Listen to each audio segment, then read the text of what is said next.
Well, this YouTuber got himself 5 years in prison, and evidently he had all the evidence that he needed to put against himself by recording YouTube videos. Let's check it out. On May 16th, 2019, YouTuber Omi in a Hellcat uploaded his first video titled Payday at Reloaded Construction. The vlog ends with a very deep message. Always remember, live life the way you will want to live it. You only get one chance at this, one shot at life. One chance, one shot, that's it. Any mistake that you make, it's done. You're done. Little did Omi know, starting this YouTube channel could have been the one mistake that would ultimately land him in federal prison. That very first video that Omi posted got 60,000 views in the first 3 days. The video shows Omar stepping out of his mansion, walking down his long driveway with more than 15 all-white cars parked in it, and telling the viewers about his entrepreneurial endeavors. From there, he drives to his first nightclub that he owns, where they are doing renovations. Then he goes to his second nightclub, where they just made the final touches before opening. Omi continued to post vlogs that started with motivational messages about life. You have one thing, an advantage over a lot of people. You're free, you're young, and you're healthy. No excuses. Stop trying to keep up with everybody.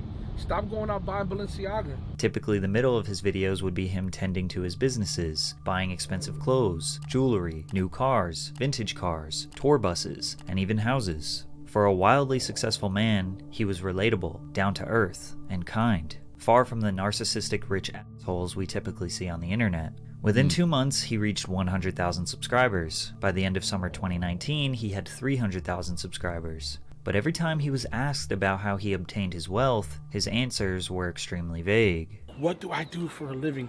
Started off as an app developer. Started as an app developer. By the way, drink water. But as Omi spent more time showcasing his lifestyle on the internet and being more open about how he made his money, he caught the attention of the FBI. And on November 20th, 2019, just 6 months after his first video, they raided his home. This case file shows 88 lines of personal property that the federal government seized from Omi. Over the next couple of months, the FBI confiscated $5,875,000, 58 vehicles, including a 2020 Lamborghini Huracan, a 2019 Lamborghini Aventador, and a 2019 Audi A7. They also took 21 properties, including buildings in downtown Philadelphia and mansions in the suburbs. You would think that in a situation as serious as this, Omi would keep quiet. But as soon as this happened, he went live on YouTube to tell his fans about the raid. At first, he thought the feds were after him for tax evasion, which was partially true, and Omi claimed that he was innocent. But it wasn't just taxes that the feds were worried about. Bro, when I tell you they took everything,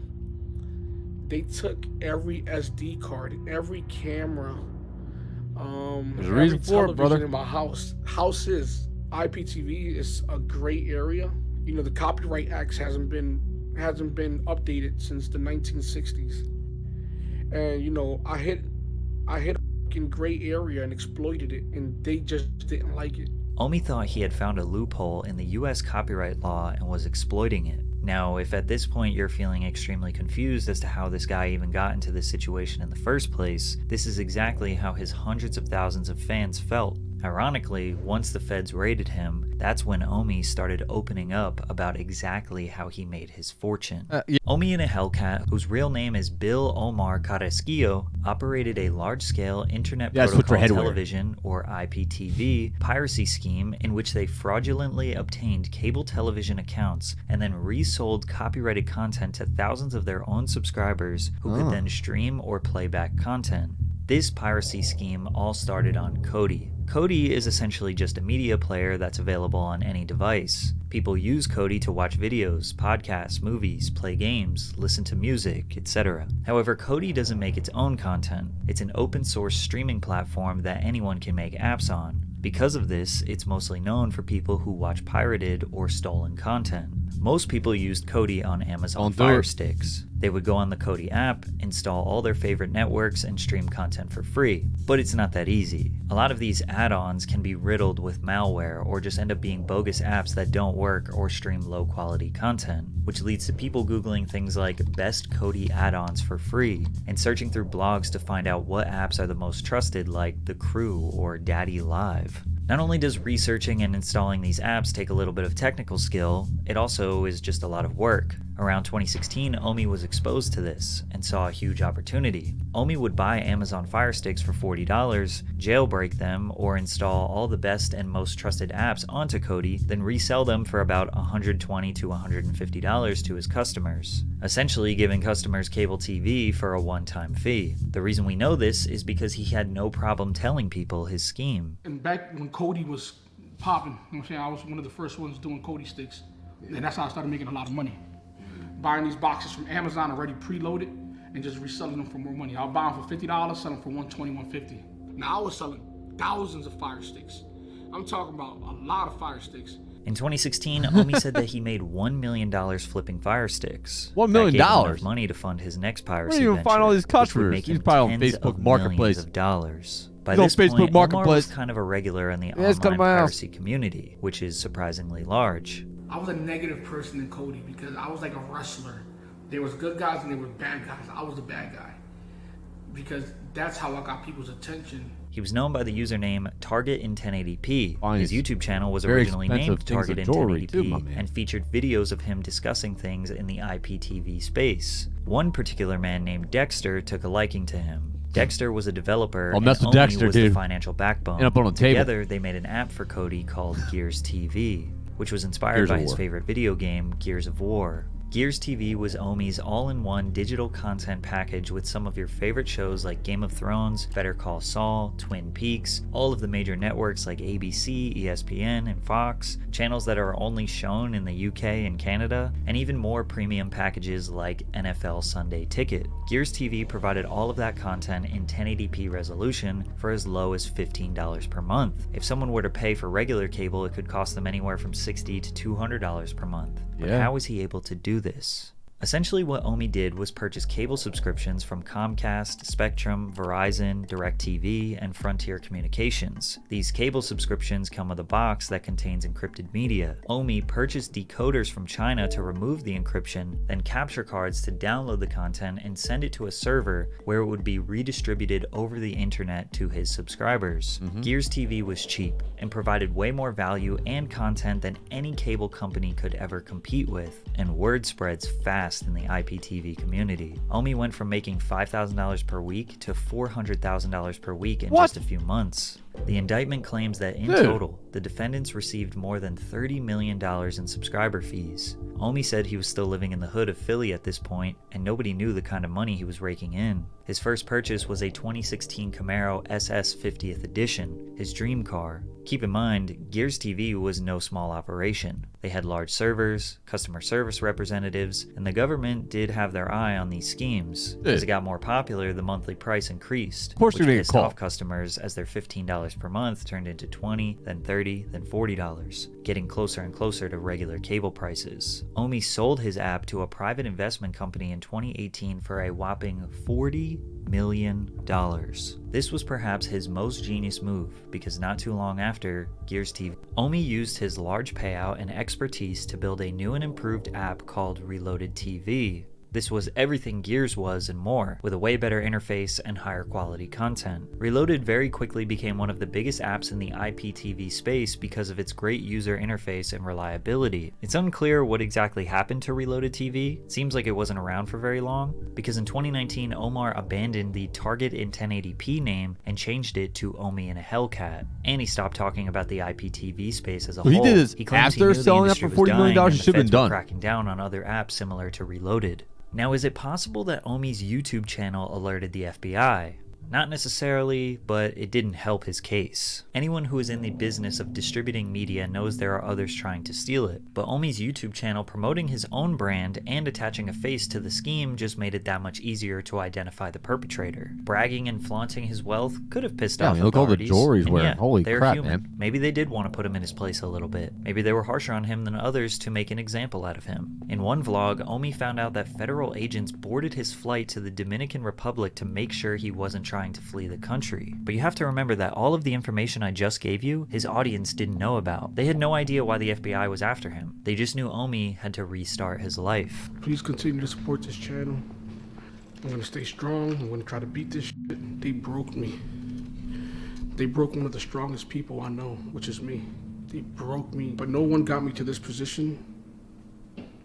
Only but me. Start taking responsibility for your actions. Omi's YouTube channel after the raid became dedicated to him trying to regain his wealth, start new businesses, buy more cars, all while the feds were watching him. He started a printing company / merch brand under the name Reloaded, where he made and sold all different types of clothing out of a room in his house. Keep in mind, he had his construction business and various other side hustles that kept him paid. Plus, it's not like the feds emptied his bank accounts entirely. Omi kept saying he was broke, but his version of broke is going from tens of millions to maybe just a few millions. But it wouldn't be long before the FBI came back. Oh my God. The whole FBI situation. Must be terrible. It seems like they're trying to tack on money laundering charges, tax evasion charges. From 2016 to 2018, when Omi made tens of millions of dollars, This guy's putting all he his admits business that out he there. did not pay his taxes. However, he had a reason. He claims that the accountant he hired told him that she was CPA certified when she wasn't, and that she never paid his taxes the right way, but he was more than willing to pay the millions he owed. However, once he finally got together the money to pay his taxes, it was stolen from him. He posted a video titled, "I Got Robbed for $1 Million," in which he claims that he took $920,000 out of the bank in cash to give to his accountant. He left for Dallas for 2 days, and while he was gone, someone cut the power off from his house and stole the cash, some electronics, and his girlfriend's purses. The funny part is, a lot of his own fans were suspicious. It seemed like Omi was trying to stash $1 million and throw off the feds by setting up a robbery. Sorry IRS, I can't pay my taxes because somebody stole my money and here's my YouTube video to prove it. Plus you have to think, why would anyone bother stealing Xboxes and TVs when you have $1 million cash? Right. Conveniently, this video was posted on the same day that Omi released his very first sneaker, the Omi Zeros, which was just a Nike Jordan 1 silhouette that replaced the swoosh with a lightning bolt. He even took the Air Jordan branding and replaced it with Air Omi. Now, taking the Nike silhouette for a shoe brand isn't something like new. the Air. It was a really hot trend for the past few years. I even bought myself a pair. Omi would slap the word Reloaded on a popular team's logo, or really any iconic brand trade dress. It's pretty clear that Omi's specialty is copyright infringement. Building an original brand is way too much work and too risky. However, things got really bad for Omi in September of 2021 when he was formally indicted with criminal copyright infringement, wire fraud, money laundering, and several all other federal crimes. charges. The feds came back once again and raided his house for the second time. This time, he made much bigger headlines and was even interviewed on the news. Just to be crystal clear, the indictment that came down today, you're saying you're completely innocent of those? Not completely innocent would be a false statement. Now, ignorance is no excuse for the law. Again, you'd imagine someone would be quiet during this instance, or at the very least guy have likes to their be on lawyer TV. speak for them, but Omi was still convinced that he exploited the system. Omi's whole life at this point was dedicated to fighting this case. He barely uploaded YouTube videos, maybe once a month, and when he did, you could just tell this man's spirit was broken. But after months of deliberation from his legal counsel, Omi pleaded guilty in February of 2022. I'm letting you guys know that I'm pleading guilty. Long talks with my attorney, and it's the best option, you know. You don't have any other options. Ignorance is no excuse, like I've always said, and to me, it's about, you know, accepting responsibility. Now he was going to serve some time in prison. 3 U.S. government attorneys say that Omar, aka Omi in a Hellcat, should serve 15 years and 8 months in prison for crimes related to his pirate IPTV service, Gears TV. So he spent all of his time grinding to get his business affairs in order so his family can survive while he is away. But on March 7th, 2023, Omi finally met his fate. United States District Court for the Eastern District of Pennsylvania, Judge Harvey Bartle III, acknowledged that the advisory guidelines of 24 years would be highly unusual for a copyright matter, and therefore decided that 66 months would be enough to punish Omar and send a deterrent message to any of his followers considering the same type of behavior. On top of the 5.5 years in prison, Omar got 5 years of supervised release. He had to forfeit $30 million worth of assets, which was mostly vehicles and properties. And he had to pay more than $16 million in restitution, $10 million to the cable companies and $5 million to the IRS. But surprisingly, Omi was happy with this outcome. He could have gave me 15 years if he wanted to. He really could have. He really could have. He could have gave me 15 years, and I guess no one would have questioned him on it. And to the fact that he gave me another chance with my kids, like I said, man, I'm always going to have that man in the back of my mind. Throughout this entire time, Omi's supporters have had his back, and a lot of them don't look at him as a scammer nor a fraudster. probably because most people don't have sympathy for billion-dollar corporations. Omi was stealing from corporations and giving their product to regular people for a fair price. He came from nothing in the streets of Philadelphia and built an empire. However, that empire wouldn't have existed if it wasn't for the people who created the demand in the first place. Omi knows what he did was wrong, and he has accepted that he needs to do the time to pay for what he did. Just a few weeks ago, he surrendered himself into prison. If we have any faith in the justice system, we just have to hope that Omi comes out a better and changed man. Wow. Well, man. Well, I mean, that's a lot of time still. I mean, 5 years. But this is supervision of 5 years. So he got lucky with that stuff, man. They don't mess around with that piracy stuff, man. You can't do these things where you're committing federal crimes and expect a good outcome at the end. It might look great in the beginning, making all this money, and then he was buying businesses. Like, started several businesses from what I saw in this video. I don't really know this YouTuber at all. Philadelphia. I mean, that's not too far from me. Yeah, man. Well, see, this is what happens. So this, guys, please, for the love of God, I know the money probably sounds amazing, but please just don't even get involved in these kinds of things. Because look, this is what happens. He lost everything, right? All his assets. He owes all this money now to all these companies, IRS, and so forth. This is the outcome. Okay? There's nothing good that's going to come out of this. So please, everybody be safe out there. That's the end of the video. See you guys in the next one. If you guys are new here, subscribe to the channel, please. This is a new channel. Just trying to grow it. A like on the video helps me out greatly. Also, very much appreciate it. I'm going to attach this original video in the description below if you want to go check out the original video. See you guys in the next one. Peace.